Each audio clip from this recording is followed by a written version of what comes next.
Okay, let's go.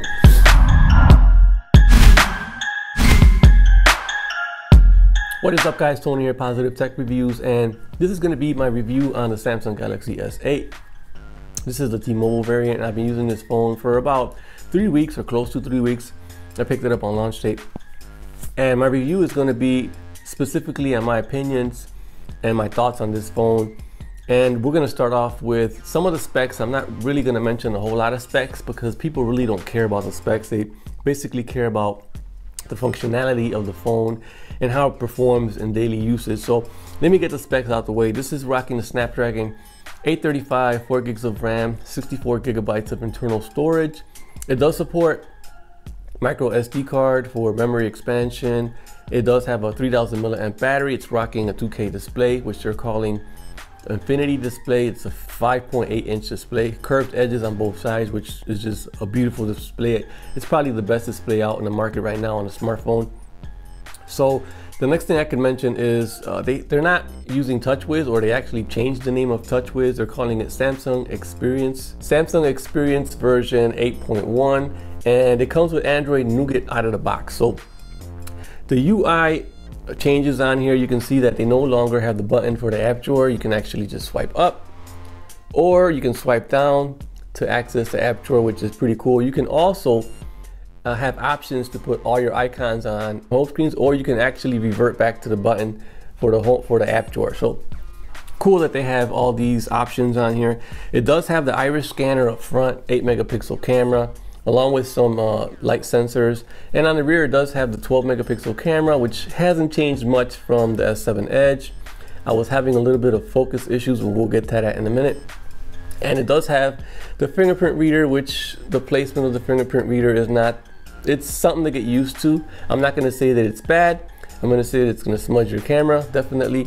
And then on this side we do have the dual flash, and we have the heart monitor sensor, whatever you want to call it. But on the bottom it does have headphone jack, speaker, and USB Type-C along with a microphone, and a microphone on the top.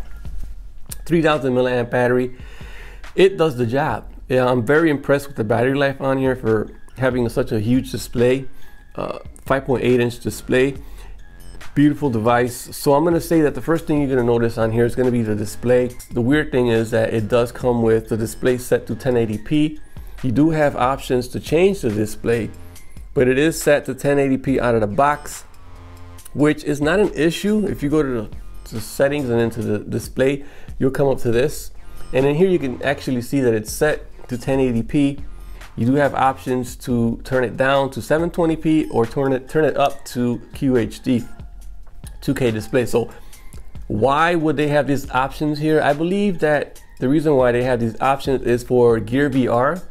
So when you're going to use your Gear VR, you can actually bump up the resolution to get a better experience. You don't actually need 2K or QHD all the time, I don't think. I think 1080p is actually excellent. And to have these options, I don't think it's a bad thing. I think it's actually a good thing. Like I said, you can actually turn it down to push less pixels and get greater battery life at 720p.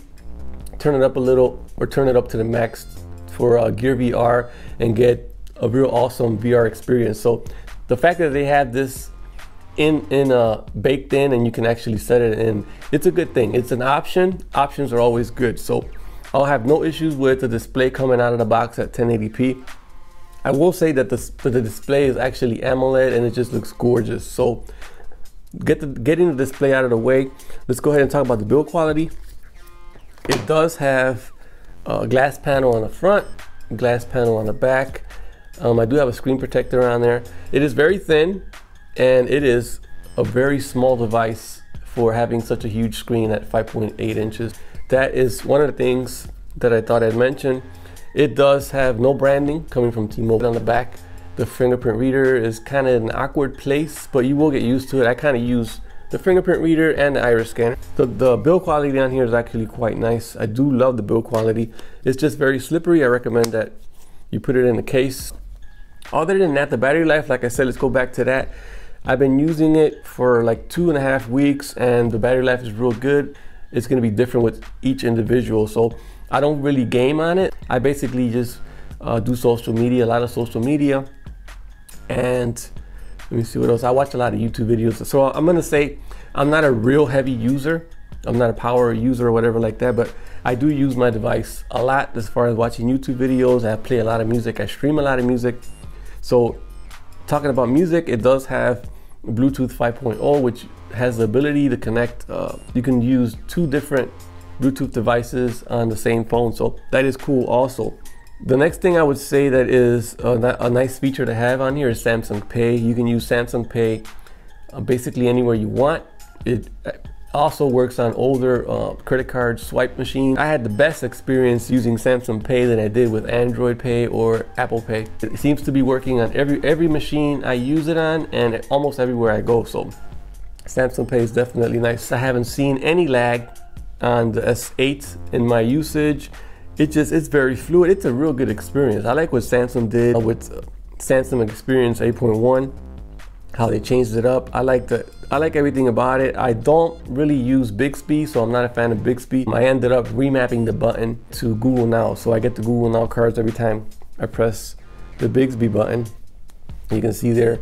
What they were trying to do is kind of the same thing that you have on Google Now cards, but with more of their products. Like they incorporated Samsung themes, Samsung Music, and stuff like that. So they were kind of like pushing it towards Samsung. So I kind of disabled it right away because I used it I kept going back to Google Now is what I'm trying to say. I would use it for a little bit, but then I kept going back to Google Now. So I ended up disabling Bixby and remapping the button to Google Now. You can see Google Now pops up. Google Now seems to be giving me more information. So I ended up doing that. So other than that, the phone is actually a powerhouse phone. It handles tasks real well. So I'm gonna say that if I had to recommend a phone in 2017, and depending on your price range on what you're looking for, you can obviously finance these phones, but the S8 is definitely a good phone. It has the best display on a mobile smartphone right now at the moment. It has the best mobile payments, and the cameras, front and rear, I'm gonna say they're in the top 3. The top 3 best cameras on a smartphone. So with that being said, I actually enjoy the Samsung Galaxy S8. It's just one of the devices that I can't put down, and I've been using this phone. I do have it paired up with my LG, and I've been rocking out with this, and it just handles everything that I throw at it so far. It's been a very good phone. The S8, man, I gotta give it a thumbs up. It's a device to get in 2017. And with that being said, I'm gonna go ahead and end this video. Hope you guys enjoyed the video. Comment down below. Let me know what's your experience like with the S8. Are you having any type of issues? Do you prefer the other flagship that is out, which is the LG G6, over the S8, and why? I'll catch you guys in the next one. Peace.